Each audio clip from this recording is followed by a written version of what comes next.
Hello friends, welcome to the point solution. कैसे हो आप सब? तो देखिए, यहाँ पे हम लोग अभी जस्ट जनवरी और फरवरी का जो करंट अफेयर था इंडियन रेलवे से रिलेटेड, उनको देखने के बाद इस वीडियो में हम लोग मार्च और अप्रैल के जितने भी इंडियन रेलवे से रिलेटेड करंट अफेयर हो सकते हैं उनको देखने वाले हैं। तो आज का जो पहला क्वेश्चन है इंडियन रेलवे से रिलेटेड करंट अफेयर का, वो आपके सामने कुछ इस तरीके से है कि ट्रेनों को कुशलतापूर्वक चलाने में मदद करने के लिए CRIS ने ट्रेनों के लाइव ट्रैकिंग के लिए किसके साथ सहयोग किया है?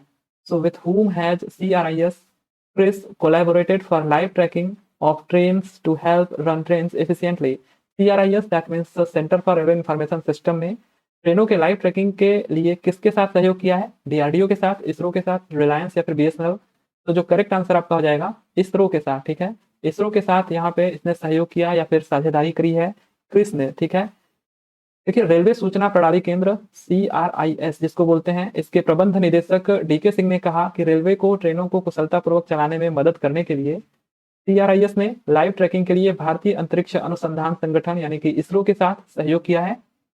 इसने एक परियोजना शुरू की है जो अब रियल टाइम ट्रेन सूचना प्रणाली यानी कि RTIS, ठीक है, RTIS real time train information system जिसको बोलते हैं, इस परियोजना के तहत उपग्रह इमेजरी की सहायता से ट्रेन की गतिविधियों की वास्तविक समय पर नजर रखने में सक्षम होगी। राइट, तो ये मैंने पहले भी एक बार कराया था आपको, RITS। तो ये डेवलप किया गया है किसके किसके किसके साथ? तो CRIS, क्रिस और इसरो के सहयोग के साथ डेवलप किया गया है, जिससे ट्रेनों को कुशलतापूर्वक चलाने में मदद करने के लिए इनकी लाइव ट्रैकिंग के लिए मदद मिल सकेगी। ठीक है, RITS के through, real time train information system के थ्रू। अगर हम बात करें यहाँ पे ऐसे ही जनरल अवेयरनेस के तौर पे, इसरो के अध्यक्ष कौन है तो सबको पता होगा, ये तो S सोमनाथ। लेकिन वहीं पे जो इसकी स्थापना होती है वो कब होती है? तो काफी अच्छा दिन है याद करने के लिए, 15 अगस्त 1969 में इसकी स्थापना हुई थी। इसरो के संस्थापक डॉक्टर विक्रम साराभाई थे। राइट, अगला जो क्वेश्चन हमारा है कि भारतीय प्रधानमंत्री नरेंद्र मोदी ने दुनिया के सबसे लंबे रेलवे प्लेटफॉर्म का उद्घाटन किस राज्य में किया? तो ये तो आपको पता होगा कि कौन इस टाइम पे दुनिया का सबसे लंबा रेलवे प्लेटफॉर्म है, बट ये कहाँ पर है और इसका उद्घाटन किसने किया? देखिए, प्रधानमंत्री नरेंद्र मोदी ने किस राज्य में किया? तो जो करेक्ट आंसर आपका हो जाएगा कर्नाटक में। सबको ये पता होगा, इस रेलवे स्टेशन का नाम है सिद्धारूढ़ स्वामीजी रेलवे स्टेशन, जो कि पहले हुबली जंक्शन के नाम से जाना जाता था। तो प्रधानमंत्री नरेंद्र मोदी ने दुनिया के सबसे लंबे 1.5 किलोमीटर लगभग लंबे रेलवे प्लेटफॉर्म का उद्घाटन किया। एग्जैक्ट अगर हम बात करें तो ये 1507 मीटर है। कितना? 1507 मीटर। इससे पहले जो आपका सबसे लंबा रेलवे प्लेटफॉर्म था वो कौन सा था? Gorakhpur railway station. ठीक है, लगभग 1366 मीटर, ये इतना था। ठीक है, इतना मीटर लंबा था। लेकिन अभी 1507 मीटर लंबा रेलवे प्लेटफॉर्म किसका हो गया है? सिद्धारूढ़ स्वामी जी रेलवे स्टेशन, जो कि भारत का ही नहीं बल्कि दुनिया का सबसे लंबा रेलवे स्टेशन बन गया है। और ये किस जोन में आता है? तो ये दक्षिण पश्चिमी रेलवे जोन में आता है, तो इसको भी ध्यान रखिएगा। कर्नाटक वैसे भी किधर आता है आपका? दक्षिण पश्चिमी साइड। तो दक्षिण पश्चिमी रेलवे जोन का ये आपका है हुबली जंक्शन। ठीक है, सिद्धारूढ़ स्वामी जी रेलवे स्टेशन। और वहीं पे इसको Guinness book of world records में सबसे लंबे रेलवे प्लेटफॉर्म के रूप में भी वर्गीकृत किया गया है। राइट, अगला क्वेश्चन है कि भारत ने Bandra Kurla Mumbai high speed rail station के निर्माण के लिए जापान के साथ कितने करोड़ रुपए की समझौते पर हस्ताक्षर किए हैं? तो देखिए, जापान के साथ अभी काफी सारे ऐसे आपके परियोजनाएं आएंगी रेलवे से रिलेटेड, जिन पे काफी सारे समझौतों पर हस्ताक्षर किया गया है। लेकिन ये आपका थोड़ा बुलेट ट्रेन से रिलेटेड है, Bandra Kurla Mumbai high speed rail. ठीक है, इसको ध्यान रखिएगा। Bandra Kurla Mumbai high speed rail station के निर्माण के लिए जापान ने एक तरीके से कितने करोड़ रुपए के समझौते पर हस्ताक्षर किया है? तो आपको याद रखना है 3000 करोड़ रुपए के। ठीक है, 3000 करोड़ रुपए के समझौते पर हस्ताक्षर किया है। सिंपली आप इतना याद रखिएगा। तो भारत ने Bandra Kurla Mumbai high speed rail station के निर्माण के लिए जापान के साथ लगभग 3000 करोड़ रुपए के समझौते पर हस्ताक्षर किया, जो कि भूमिगत होगा। यह Mumbai Ahmedabad high speed bullet train corridor Maharashtra की ओर से दिया जाने वाला पहला अनुबंध है। स्टेशन परिसर का जो कुल क्षेत्रफल है वो 4.85 हेक्टेयर है और कुल पूरा होने का जो समय है प्रारंभ होने की तारीख से 54 महीने होने की उम्मीद है। स्टेशन में 6 प्लेटफॉर्म होंगे और प्रत्येक प्लेटफॉर्म की जो लंबाई होगी वो 415 मीटर है, जो 16 कोच वाली बुलेट ट्रेन को समायोजित करने के लिए पर्याप्त है। तो याद रखेंगे कौन सा यहाँ पे स्टेशन का निर्माण है? Bandra Kurla Mumbai high speed rail station का निर्माण। इसके लिए किसने 3000 करोड़ रुपए लगभग दिए हैं? जापान ने। राइट, अगला क्वेश्चन है कि सरकार ने भारत में रेलवे स्टेशनों के विकास के लिए अमृत भारत स्टेशन योजना के तहत कितने रेलवे स्टेशनों की पहचान की है? तो इसको ये मोस्ट इंपॉर्टेंट लगाइएगा, क्योंकि जो अमृत भारत स्टेशन योजना है ये 2023 के बजट में इस पे चर्चा हुआ था। ठीक है, बजट से रिलेटेड क्वेश्चन है आपका। तो अमृत भारत स्टेशन योजना के तहत कितने रेलवे स्टेशनों की पहचान की गई है? मैंने पहले भी आपको एक बार कराया था। तो ये किया गया है 1275, ठीक है। डी ऑप्शन यहाँ पे आपका क्या है, करेक्ट है। 1275 रेलवे स्टेशनों की पहचान करी गई है। भारत सरकार ने अमृत भारत स्टेशन योजना के तहत विकास के लिए 1275 रेलवे स्टेशनों की पहचान की है। रेल मंत्री अश्विनी वैष्णव ने लोकसभा में एक प्रश्न के लिखित उत्तर में यह जानकारी दी, ठीक है। तो ये लोकसभा में जानकारी दी गई थी बजट के समय। अमृत भारत स्टेशन योजना में दीर्घकालिक दृष्टिकोण के साथ निरंतर आधार पर रेलवे स्टेशनों का विकास शामिल है। तो विकास का जो उद्देश्य है, स्टेशनों पर सुविधाओं में सुधार करना, जैसे कि स्टेशन तक पहुंच, प्रतीक्षालय, शौचालय, मुफ्त वाईफाई, बेहतर यात्री सूचना प्रणाली और कार्यकारी लाउंज। एक्चुअली क्या है कि काफी सारे ऐसे स्टेशन हैं, जैसे कि जो कोई सिटी होती है उसका एक मेन स्टेशन होता है, ठीक है। एक मेन स्टेशन होता है, साथ ही साथ उनके आसपास और काफी सारे उनसे रिलेटेड स्टेशन होते हैं। तो वैसे ही ये आपका वाराणसी सिटी जैसे रेलवे स्टेशन है। वाराणसी का जो मेन रेलवे स्टेशन है वो कौन सा है, कैंट रेलवे स्टेशन, ठीक है। उसके आसपास आप देखोगे तो एक बनारस रेलवे स्टेशन है, ठीक है, जिसको पहले मड़ुआडी रेलवे स्टेशन बोलते थे। और वहीं पे ये वाराणसी सिटी रेलवे स्टेशन है। तो ये सब क्या है कि ये मेन नहीं है, बस इस सिटी के रेलवे स्टेशन हैं। तो इन्हीं का कायाकल्प बदलने के लिए ये स्कीम लाया गया था, अमृत भारत स्कीम, ठीक है, अमृत भारत स्टेशन योजना। तो इसके तहत टोटल 1275 रेलवे स्टेशनों की पहचान करी गई है, जिसमें से अभी कुछ दिन पहले न्यूज आई थी कि 805 ऐसे रेलवे स्टेशन हैं जिन पे ये काम शुरू हो चुका है, ठीक है। 805 अभी आगे अगर आएगा तो इसको हम लोग देखेंगे, राइट। लेकिन अभी फिलहाल में आप याद रखिए कि अमृत भारत स्टेशन योजना के तहत 1275 रेलवे स्टेशनों की पहचान करी गई, राइट। इतना आपको ध्यान रखना है। अगला क्वेश्चन है कि प्रधानमंत्री नरेंद्र मोदी ने कहां पर 13.7 किलोमीटर लंबी Whitefield K R Pura metro line का उद्घाटन किया? So where did prime minister Narendra Modi inaugurated the 13.7 kilometre long Whitefield K R Pura metro line? तो कहां पर ये 13.7 किलोमीटर लंबी Whitefield K R Pura metro line का उद्घाटन किया प्रधानमंत्री नरेंद्र मोदी ने? तो जो करेक्ट आंसर है आपका बेंगलुरु में, ठीक है, बेंगलुरु। आप इसको ध्यान रखिएगा। देखिए यहाँ पे प्रधानमंत्री नरेंद्र मोदी ने बेंगलुरु में 13.7 किलोमीटर लंबी व्हाइटफील्ड के आर पूरा मेट्रो लाइन का उद्घाटन किया। एक्चुअली क्या था कि ये जब नहीं बना था तो यहाँ पे काफ़ी ज़्यादा ट्रैफिक होता था, ठीक है, ट्रैफिक से काफ़ी परेशान थे लोग।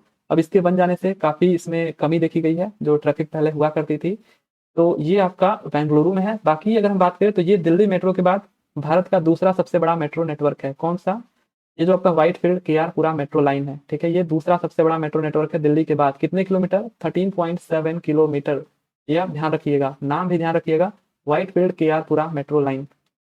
अगला क्वेश्चन है कि भारत गौरव टूरिस्ट ट्रेन को भारत रत्न बाबा साहेब अम्बेडकर के जीवन की झलक दिखाने के लिए कहाँ से रवाना किया गया? देखिए अगेन आपका आ गया भारत गौरव टूरिस्ट ट्रेन। अभी आपने अदर जो 2 मंथ के करंट अफेयर थे वहां भी देखा था आपने भारत गौरव टूरिस्ट ट्रेन को। लेकिन ये अब भारत रत्न बाबा साहेब अम्बेडकर के जीवन की झलक दिखाने के लिए कहाँ से इसको रवाना किया गया? तो ये किया गया हजरत निजामुद्दीन रेलवे स्टेशन से, ठीक है। अधिकांशतः आप देखोगे भारत जो गौरव टूरिस्ट ट्रेन है उनको सफदरजंग रेलवे स्टेशन से रवाना किया गया। इवन जो पहला आपका भारत गौरव टूरिस्ट ट्रेन था वो भी सफदरजंग रेलवे स्टेशन नई दिल्ली से रवाना किया गया, और ये भी आपका नई दिल्ली में ही है। इन दोनों स्टेशनों के बीच लगभग 10 किलोमीटर का अंतर है, ठीक है। लेकिन जो पहली आपकी भारत गौरव टूरिस्ट ट्रेन थी वो सफदरजंग रेलवे स्टेशन नई दिल्ली से शुरू हुई थी, जो कि मैंने पहले बताया था आपको कि 21 जून 2022, ठीक है, ये डेट आप याद रखिएगा, पहली भारत गौरव टूरिस्ट ट्रेन चली थी। बाकी अभी ये जो आपका है बाबा साहेब अम्बेडकर के जीवन की झलक दिखाने के लिए ये हजरत निजामुद्दीन रेलवे स्टेशन से चली है, ठीक है। तो पर्यटन संस्कृति मंत्री जी किशन रेड्डी और सामाजिक न्याय और अधिकारिता मंत्री कौन है? डॉक्टर वीरेंद्र कुमार। और पर्यटन संस्कृति मंत्री कौन है? जी किशन रेड्डी। तो इन्होंने भारत गौरव टूरिस्ट ट्रेन को हजरत निजामुद्दीन रेलवे स्टेशन से हरी झंडी दिखाकर अम्बेडकर सर्किट पर रवाना किया। इस अवसर पर जी के रेड्डी ने कहा कि भारत गौरव टूरिस्ट ट्रेन का उद्देश्य सभी भारतीयों को भारत रत्न बाबा साहेब अम्बेडकर के जीवन की झलक दिखाना है। तो पर्यटक मंत्री ने यह भी कहा कि ट्रेन का उद्देश्य घरेलू पर्यटन और एक भारत श्रेष्ठ भारत की भावना को बढ़ावा देना है। तो ये भी देखिए आपका एक भारत श्रेष्ठ भारत के तहत ही चलाया गया है, जो कि अधिकांशतः आप देखोगे भारत गौरव टूरिस्ट ट्रेन का ये थीम है। क्या है? एक भारत श्रेष्ठ भारत, ठीक है, एक भारत श्रेष्ठ भारत, ये आप ध्यान रखिएगा इसको। अगला जो क्वेश्चन हमारा है कि देश का पहला केबल आधारित रेल ब्रिज कहाँ बनाया गया? तो where was the country's first cable based rail bridge built? तो कहाँ पे ये बनाया गया देश का पहला केबल आधारित रेल ब्रिज? तो ये बनाया गया जम्मू कश्मीर में, ठीक है। सो सी ऑप्शन यहाँ पे आपका क्या है, करेक्ट है, जम्मू कश्मीर में। बाकायदा इसको अश्विनी वैष्णव ने ट्वीट करके बताया था कि इन 11 months India's first cable stayed rail bridge is ready, all 96 cables set, ठीक है। इस पुल का नाम क्या था? अंजी खंड पुल, ठीक है, अंजी खंड bridge. Total length of cable strands 653 kilometre. तो जो केबल की स्ट्रैंड्स की लेंथ है वो टोटल कितनी है, 653 किलोमीटर। ये एक्चुअली 653 किलोमीटर है या फिर मीटर, मीटर भी तो नहीं हो सकता, इतना छोटा नहीं होगा और बहुत ज़्यादा बड़ा दिख रहा है। ठीक है, इसको एक बार आप लोग कंफर्म करिएगा। ये भी मैं अभी पहली बार ही देख रहा हूँ। ठीक है, इसको एक बार जरा जरूर कंफर्म करिएगा, क्योंकि 653 किलोमीटर बहुत ज़्यादा होता है, और अगर केवल 653 मीटर होता तो और बहुत ज़्यादा कम होता ये। ठीक है, आई थिंक किलोमीटर ही है, हो सकता है, मैं इस पे सोच नहीं पा रहा हूँ अभी। ये जो केबल्स आप देख रहे हो ना, यहाँ पे टोटल 96 केबल्स यूज हुए हैं। ठीक है, इस पुल की जो लंबाई है वो 725 मीटर है, और यह नदी के तल से करीब 331 मीटर ऊपर है। तो यह करीब 331 मीटर देखिए ऊपर है, ये आपको ध्यान देना है। टोटल जो लेंथ है इस पुल की वो 725 मीटर है। यह पुल इसलिए बेहद महत्वपूर्ण है क्योंकि इसके बन जाने से कश्मीर घाटी को बाकी देशों से जोड़ना बहुत आसान हो गया। अंजी खंड पुल उधमपुर श्रीनगर बारामूला रेल लिंक परियोजना का सबसे महत्वपूर्ण भागों में शामिल है। तो ये भी जो आपका परियोजना है ये भी बजट का ही हिस्सा है। ठीक है, ये जो बजट था वो उधमपुर श्रीनगर बारामूला रेल लिंक परियोजना के तहत एक बजट पास किया गया था, इसमें काफी सारी चीजें बननी थी। तो ये भी उसी का हिस्सा है जो अंजी खंड पुल आप देख रहे हो, राइट। तो इसको भी आप ध्यान रखिएगा। वहीं पे एक तरफ सुरंग T2 कटरा छोर, दूसरी तरफ सुरंग T3 रियासी छोर को जोड़ता है। यह चेनाब की सहायक नदी अंजी के ऊपर बनाया गया है। नदी अगर पूछे तो चेनाब की सहायक नदी है अंजी, उसके ऊपर ये बनाया गया है, राइट। और देखिए यहाँ पे जो मैं आपको बात कह रहा हूँ कि ये बजट का हिस्सा है, तो ये इंपॉर्टेंट बन जाता है कि उधमपुर श्रीनगर बारामूला रेल लिंक परियोजना, बजट में इसके लिए टोटल 4200 करोड़ रुपए की मंजूरी मिली थी। ठीक है, ये जो आपका उधमपुर श्रीनगर बारामूला रेल लिंक परियोजना है, इसके लिए जो बजट पास किया गया था वो 4200 करोड़ रुपए का 4200 करोड़ रुपए का बजट पास किया गया था, राइट। अगला जो क्वेश्चन है कि चेन्नई मेट्रो रेल लिमिटेड ने किसके साथ मिलकर Singara Chennai card NCMC national common mobility card launch किया। तो यहाँ पे अगर हम बात करें चेन्नई मेट्रो रेल लिमिटेड ने किसके साथ ये सिंगारा चेन्नई कार्ड यानी कि NCMC national common mobility card launch किया है, तो किस बैंक के साथ मिलकर के ये लॉन्च किया है, तो ये लॉन्च किया गया है स्टेट बैंक ऑफ इंडिया के साथ मिलकर के। ठीक है, एसबीआई के साथ। तो आप ध्यान रखिएगा, चेन्नई मेट्रो रेल लिमिटेड ने एसबीआई के साथ मिलकर Singara Chennai card NCMC card launch किया है, जिसमें अधिकतम 2000 रुपए की राशि संग्रहित की जा सकती है, जिसका उपयोग ऑफलाइन मोड में टिकट खरीद के लिए किया जा सकता है। वर्तमान में सिंगारा चेन्नई कार्ड का उपयोग चेन्नई मेट्रो स्टेशनों और अन्य महानगरों में किया जा सकता है जो रुपए एनसीसी कार्ड स्वीकार करते हैं, जिसमें एमएमआरडीए मुंबई लाइन 2A और एमएमआरडीए शामिल है। कुछ इस तरीके का कार्ड आपको दिखेगा, राइट। तो Singara Chennai one city one card नाम से ये आपको दिखेगा। तो चेन्नई मेट्रो रेल लिमिटेड ने एसबीआई के साथ मिलकर के ये कार्ड लॉन्च किया है। अगला क्वेश्चन है कि एनसीआरटीसी के द्वारा क्षेत्रीय रैपिड ट्रांजिट सिस्टम आरआरटीएस से संबंधित ट्रेनों को रैपिड एक्स नाम दिया गया है।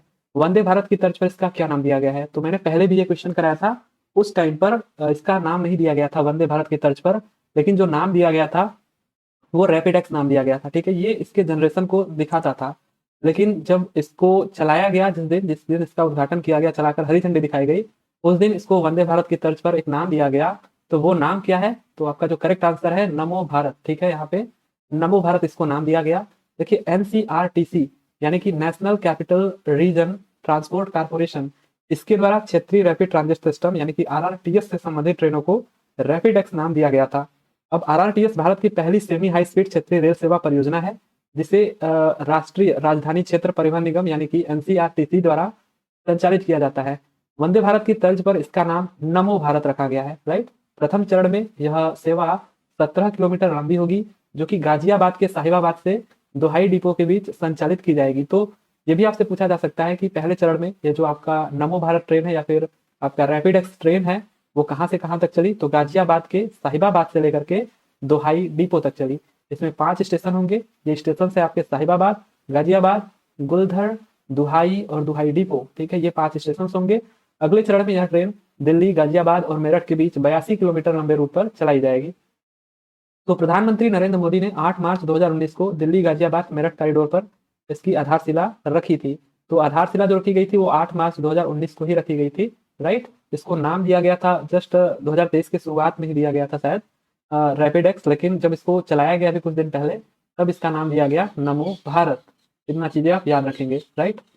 अगला क्वेश्चन है कि जापान ने भारत में कुछ प्रमुख परियोजनाओं के लिए आधिकारिक विकास सहायता यानी कि ऑफिशियल डेवलपमेंट असिस्टेंस ओडीए जिसको बोलते हैं, इसको मंजूरी दी है। जापान ने पटना मेट्रो रेल निर्माण परियोजना 1 के लिए कितने करोड़ रुपए की मंजूरी दी है? तो अगेन देखिए यहाँ पे जापान ने ये अगेन इनको इस जो जापान ये जो पटना मेट्रो रेल निर्माण है इस परियोजना के लिए कितने करोड़ रुपए की मंजूरी दी है? तो यहाँ पे जो करेक्ट आंसर है आपका 5,509 करोड़ रुपए की मंजूरी दी है, ठीक है? तो जापान ने भारत में कुछ प्रमुख परियोजनाओं के लिए आधिकारिक विकास सहायता जिसको ओडीए बोलते हैं, ऑफिशियल डेवलपमेंट असिस्टेंस, इसको मंजूरी दी है। इसके तहत इसने पटना मेट्रो रेल निर्माण परियोजना 1 के लिए 5,509 करोड़ रुपए की मंजूरी दी है। इसको आप याद रखिएगा। ये जो रुपया है इसको आप याद रखिएगा क्योंकि काफी जगहों पे ये रुपया ही पूछा गया है कि कितने करोड़ रुपए की लागत से बना, कितने करोड़ रुपए यहाँ पे पास हुआ, ठीक है? तो इसको आप ध्यान रखिएगा। तो हाल ही में जापान ने भारत में कुछ प्रमुख परियोजनाओं के लिए आधिकारिक विकास सहायता ऑफिशियल डेवलपमेंट असिस्टेंस ओडीए को मंजूरी दी। पटना मेट्रो रेल निर्माण परियोजना 1 के लिए 5,509 करोड़ रुपए की मंजूरी दी गई। इसका उद्देश्य नए मेट्रो कॉरिडोर का निर्माण करके पटना में यातायात की बढ़ती मांग को पूरा करना है ताकि शहरी पर्यावरण में सुधार और अर्थव्यवस्था के विकास के साथ साथ जलवायु परिवर्तन के संबंध में योगदान किया जा सके, राइट? तो ये आपके रहे मार्च और अप्रैल से रिलेटेड जो करंट अफेयर थे, ठीक है, इंडियन रेलवे से रिलेटेड। तो आई होप कि आपको ये ठीक ठाक लगा होगा। चलिए फिर ठीक है, मिलते हैं अगले वीडियो में अगले मंथ के करंट अफेयर के साथ। तब तक के लिए thank you, tata and bye bye.